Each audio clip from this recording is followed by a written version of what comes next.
Pues seguimos en esta hora cero de Telenoticias con RD Opina. Este segmento, agradecerle a nuestros invitados de esta noche que se hayan quedado un tiempo más acá en la redacción. José Gregorio, para que no se olvide de su casa, ¿no? Que siempre será su casa. Telenoticias, ve a Caras Nuevas, claro. a Varsovia. Tiene que pararse todo en atención cuando yo entro aquí. Entra usted de los primeros. Y por supuesto a José Horacio Rodríguez, que también ha compartido en esta primera parte y que continuará junto a Yuri Rodríguez y Francisco Guillén. Yo, terminando hace una hora en la emisión estelar, voy a darle la palabra a los titulares de este segmento, pero yo puse un buscapié aquí con el tema de la unicameralidad y la bicameralidad de el Congreso, Cámara de Diputados y Cámara Alta con el Senado. Y muchos piensan que también se puede ahorrar dinero creando una sola Cámara. Y pensé que podías estar a favor de eso, o que en algún momento estabas a favor de eso. Hoy ya no lo estás. ¿Crees que verdaderamente nos ayuda a tener dos cámaras? Bueno, ciertamente, yo por muchos años fui promotor de la unicameralidad, entendiendo que la bicameralidad responde a realidades de otros países, con estados federados, donde se debe garantizar, para garantizar la unidad de la nación, la representación e igualdad de condiciones de los estados y de la población, según el tamaño de la población, en otra cámara. Y yo decía, la República Dominicana no responde a esa realidad. Sin embargo, ya como legislador en ejercicio, pude ver muchas ventajas de contar con un sistema bicameral, porque pude identificar situaciones en las que se quiso acelerar la aprobación de un proyecto en una Cámara y la otra Cámara sirvió de filtro y contrapeso para poder enmendar, corregir, alertar a la ciudadanía, a los medios de comunicación de una ley que pueda quizá afectar los intereses de la ciudadanía.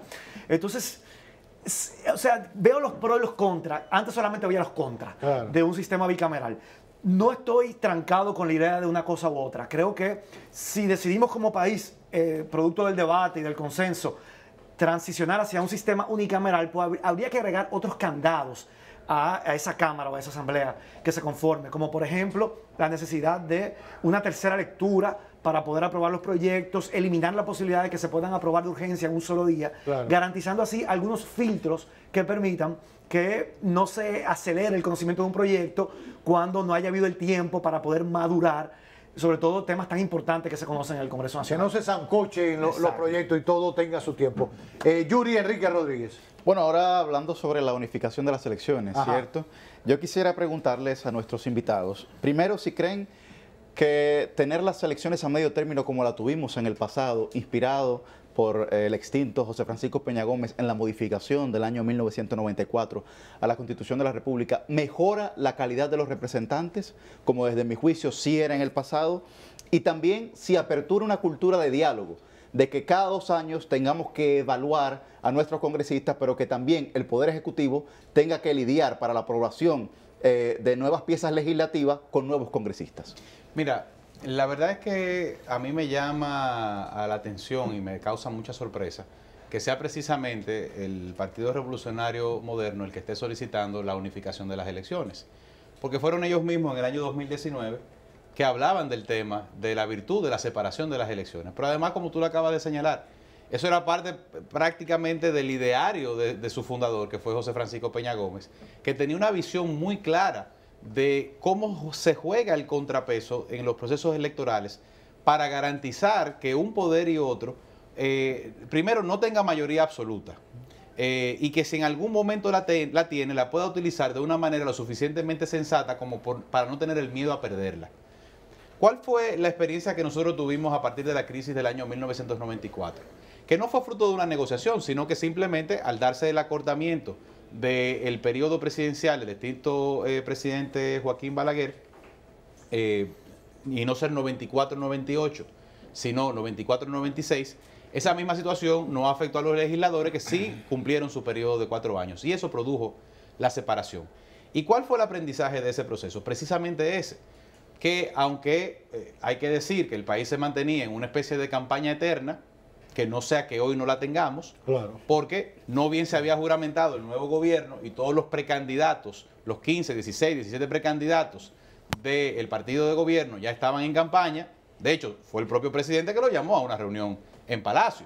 Entonces, la justificación para no tenerlas divididas era precisamente darle sosiego al país de no estar constantemente en campaña. Sin embargo, sí le quitamos esa virtud de un diálogo constante en el cual el partido de gobierno del momento gobernaba de manera muy sensata por el temor a perder una mayoría de representación en el poder legislativo. Ahora bien, se separaron las cosas como son, las cosas como las tenemos hoy día. ¿Y qué es lo que ha sucedido?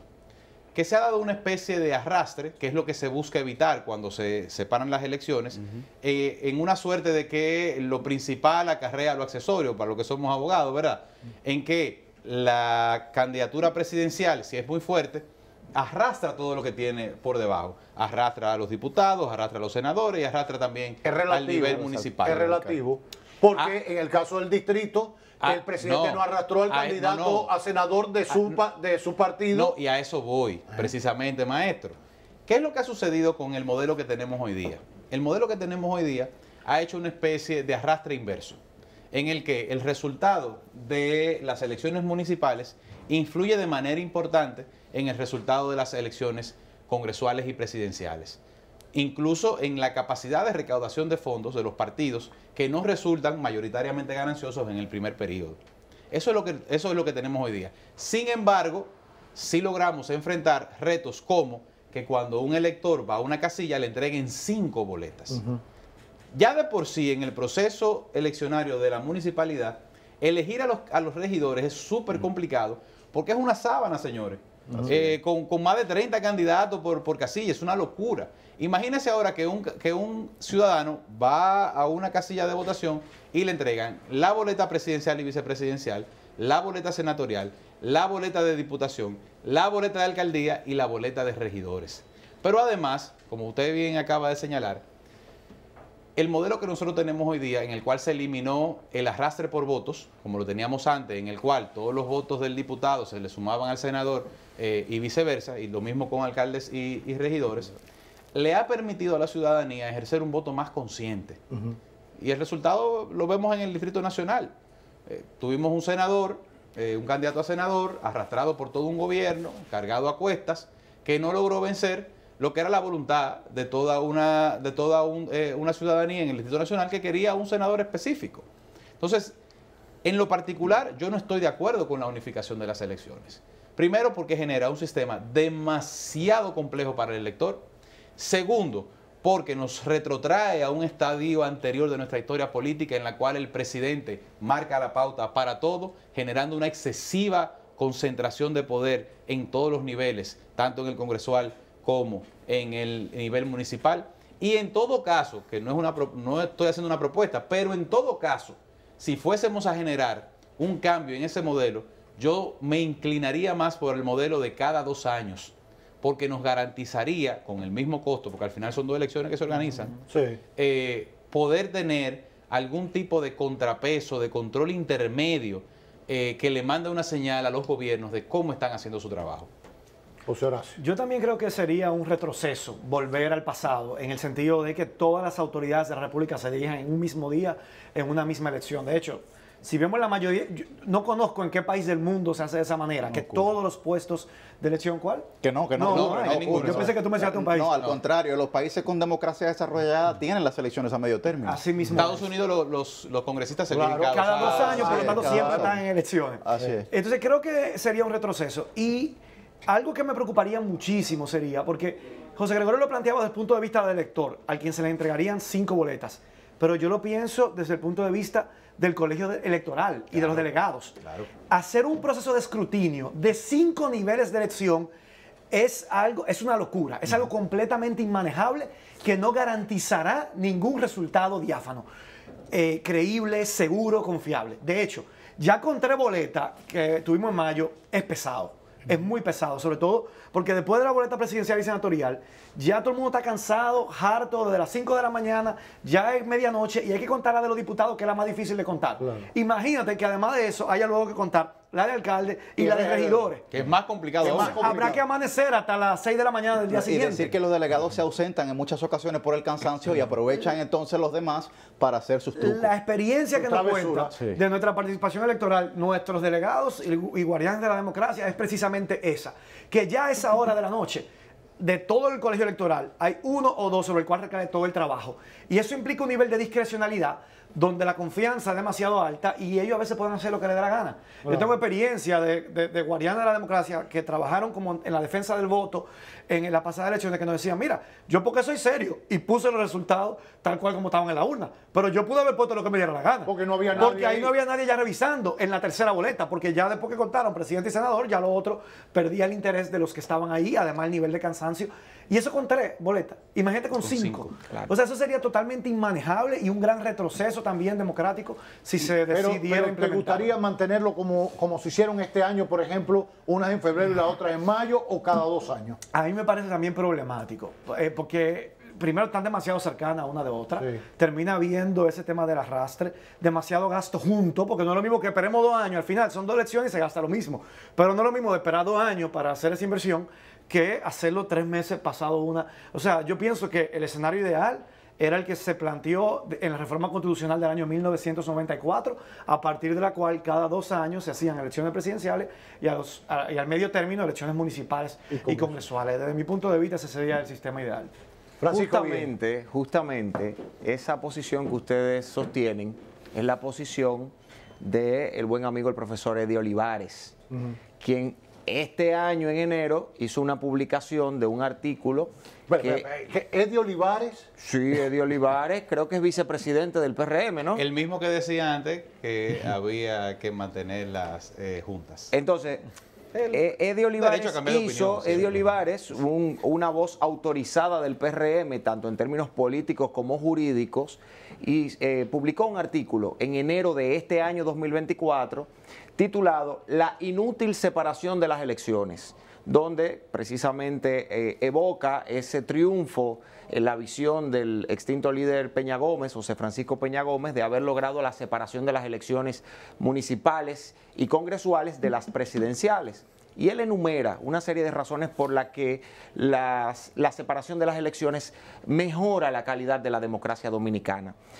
Pero hay un tema que él toca puntualmente que tiene que ver con las dificultades que puede enfrentar o que enfrenta de hecho el órgano electoral, las juntas electorales y la Junta Central Electoral, por la proximidad de las elecciones municipales, de las congresuales y presidenciales. Salimos de unas elecciones en febrero y no bien estamos conociendo las impugnaciones, las nulidades, la publicación de las actas, pero tenemos que entrar en la dinámica de los preparativos de las elecciones siguientes de mayo. Y él lo describe muy bien, de hecho me sumo completamente a ese artículo que él ha escrito. Ahora bien, siendo una voz autorizada del PRM, él mantiene esa postura, entiendo que la va a mantener ahora frente a la reforma, pero él no toca un aspecto que me gustaría tocar con ustedes, que es lo que implica para los partidos políticos este tipo de modalidad que tenemos hoy, elecciones separadas a 3 meses, que es como dicen algunos profesores que están tocando el tema, lo peor de los 2 mundos. ¿Y qué implica para los partidos políticos o qué implicaría volver a la separación de las elecciones a medio término? Desde el punto de vista interno de los partidos, ¿qué ustedes entienden que podría mejorar o empeorar con un cambio como este? Yo creo que permitiría el desarrollo y el fortalecimiento de los liderazgos locales. Porque cuando tú tienes elecciones distanciadas a 2 años de las presidenciales, donde quizás ni siquiera se ha definido cuál va a ser la propuesta, la candidatura presidencial de ese partido, permite que el protagonismo y la atención se centre en los aspirantes a las alcaldías, a las regidurías, a las diputaciones y senadurías. Y eso yo creo que permite desarrollar e impulsar liderazgos locales en todo el país, sobre todo un partido como el mío, Opción Democrática, que es un partido en crecimiento, un partido relativamente nuevo que acaba de pasar por su primer proceso electoral de manera formal, con casilla propia en la boleta electoral. Yo pienso que sería una oportunidad, por ejemplo, para que esos liderazgos locales que tenemos en las diferentes provincias, municipios del país, puedan recibir la atención necesaria, que si son liderazgos que conectan con la ciudadanía, que prenden, podrán tener mayor atención que cuando la atención está centrada en lo presidencial. Porque la realidad es que nosotros somos un país sumamente presidencialista, donde la atención gira alrededor de la propuesta presidencial por todo lo que eso implica para la vida nacional y las dimensiones que tiene. Pero yo pienso que en ese sentido también sería positivo. Para la dinámica interna de los partidos, ¿te parece que es más conveniente a medio término? Creo que sí, en la medida en que permite el fortalecimiento, como te digo, de esos liderazgos locales. Perfecto. José Gregorio. Bueno, yo creo que a partir del día de hoy, José Horacio va a tener que revisar su membresía al progresismo. Porque lo va...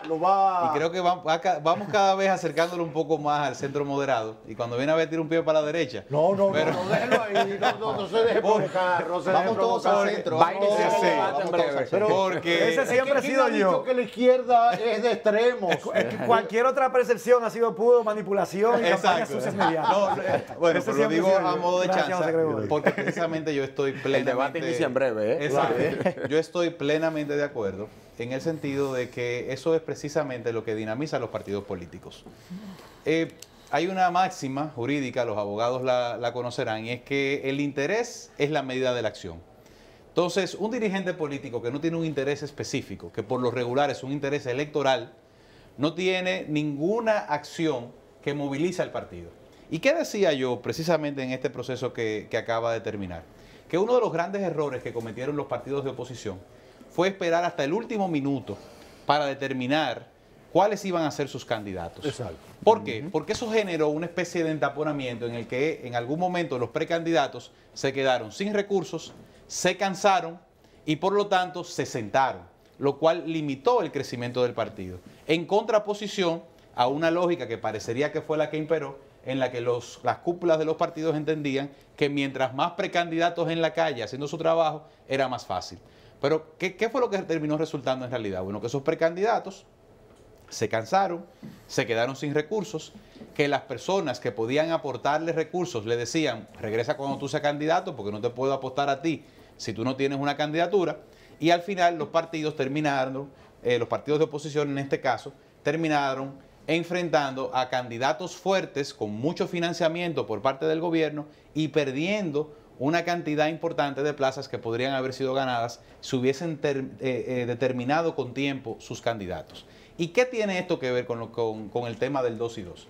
Bueno, es que en la medida en la que tú tienes el interés y la acción de una cantidad de candidatos en la calle cada 2 años, eso significa que el partido se está movilizando, Claro. que la gente se está reuniendo, que los precandidatos o candidatos están en la calle haciendo el trabajo de representación que tienen que hacer de sus partidos. Pero aún más, significa que el candidato o el legislador elegido, senador, diputado, regidor, alcalde, que fue elegido en un periodo, ya en 2 años tiene que también salir a la calle a trabajar por la presidencia. Y eso significa una movilización aún mayor en la cual los partidos se siente el dinamismo. No hay una cosa que mate más a un partido que no tener unas elecciones. Claro. Eso y todo lo que estamos aquí, que hemos participado de alguna manera en el activismo político, saben de lo que estoy hablando. No hay una cosa que debilite y paralice más a un partido político que no tener reuniones, que cerrar sus oficinas, sus sedes del partido. sedes. Eso rompe a los partidos políticos, lamentablemente. Entonces, yo entiendo que es un ejercicio positivo que beneficiaría y fortalecería la democracia interna de los partidos políticos. Lo estamos viendo ahora con la celebración de los congresos del Partido de la Liberación Dominicana y de la Fuerza del Pueblo, donde los compañeros ya empiezan a dedicarse a los aprestos electivos internos. Y de opción democrática. Y de opción, bueno, pero de opción democrática no sé si está también en Congreso. Sí, ahora en octubre tenemos otra asamblea. Bueno, pero ellos se eligen entre ellos porque son pequeños, gracias a Dios. No por mucho tiempo, José Gregorio. Estamos decidiendo. Ahora, puedo inferir de lo que dice José Gregorio, que si tuviésemos elecciones de medio término dentro de 2 años, quizá esos congresos de los partidos mayoritarios no terminarían el año que viene, sino Claro. posiblemente entre octubre y noviembre de este año. Pero se igual extendería. agregar a lo que señala José Gregorio, que no solamente la movilización del partido político, sino la búsqueda de soluciones de los actores políticos Claro. a los problemas cotidianos de la gente. Claro. Porque lo único Sí, no, que a le eso me refiero. Claro, porque lo único que le permitiría a esos actores políticos en la campaña poder acceder a los puestos a los que aspiran o permanecer en ese puesto. Por lo que ese método de evaluación por desempeño, que sería la traducción real, ¿no?, a los criterios de administración pública, yo creo que aportaría bastante. Bueno, pues ahí están las opiniones hoy en torno a uno de los temas que aparecen en la propuesta de reforma a la Constitución que ha presentado el Poder Ejecutivo. A mí me quedó uno que yo se lo decía a mis queridos amigos ahorita en la pausa, entre un noticiario y otro, que era el tema de los representantes Parlacen, que es ya un acuerdo que tenemos como nación, y creo que hay espacios donde tenemos que participar y levantar las voces, etcétera. Pero es un costo también, ya que se están viendo números, o se aspira a que se vean números en esta reforma, disminuyendo diputados por allá, que yo creo que sería bueno que la reforma, que no lo plantea ahora, evalúe qué hacer con esa representación, porque nos cuesta. A esa gente hay que darle su dinero igual mensual, pagarle los tickets de avión, el hotel allá, todo, pagárselo como representantes nuestros ante el Parlamento Centroamericano. Podríamos buscarle otra forma, otra fórmula que abarate también los costos y no afectar, por ejemplo, la disminución total de diputados, por lo que ya se ha explicado. Son cosas que hay que poner sobre la mesa para evaluar integralmente más lo que representa el costo de la campaña y todo lo que hemos hablado aquí. Gracias mil por acompañarnos, José Horacio Rodríguez de Opción Democrática, mi querido y buen amigo José Gregorio Cabrera, invitados por Yuri Rodríguez y Francisco Guillén Blandino en esta segunda entrega de RD Opina, en la hora cero de Telenoticias.